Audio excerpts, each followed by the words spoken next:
ఇంట్లోనే సింపుల్‌గా గోబీ మంచూరియా ఎలా చేసుకోవాలో చూద్దాం. సన్నగా తురిమి తీసుకున్న క్యాబేజీ, అందులో కారము, సాల్టు, గరం మసాలా, అల్లం వెల్లుల్లి paste, 2 spoons corn powder, 1 spoon maida వేసుకొని, వాటర్ ఏమీ వేయకుండా మొత్తం బాగా కలుపుకొని, ఈ పిండి మొత్తాన్ని చిన్న చిన్న బాల్స్‌లా చేసుకొని పక్కన పెట్టుకొని ఆయిల్‌లో ఫ్రై చేసుకోవాలి.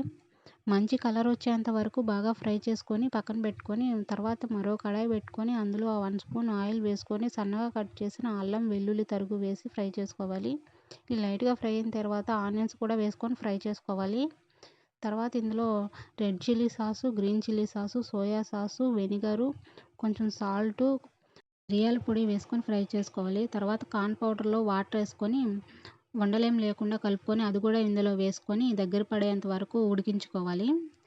ఉడికిన తర్వాత ముందుగా ఫ్రై చేసి పెట్టుకున్న బాల్స్ వేసుకొని మంచిగా కలుపుకోవాలి. ఇది మొత్తం బాగా ఫ్రై చేసుకున్న తర్వాత లాస్ట్‌లో కొంచెం కొత్తిమీర వేసుకొని ఫ్రై చేసుకోవాలి. మీ దగ్గర ఉల్లికాడలు ఉంటే అవి కూడా వేసుకొని ఫ్రై చేసుకోండి, బావుంటుంది. మొత్తం ఫ్రై అయిన తర్వాత స్టవ్ ఆఫ్ చేసుకొని ప్లేట్‌లో తీసుకొని సన్నగా కట్ చేసిన ఆనియన్స్ వేసుకొని తింటే చాలా బావుంటుంది. Thanks for watching.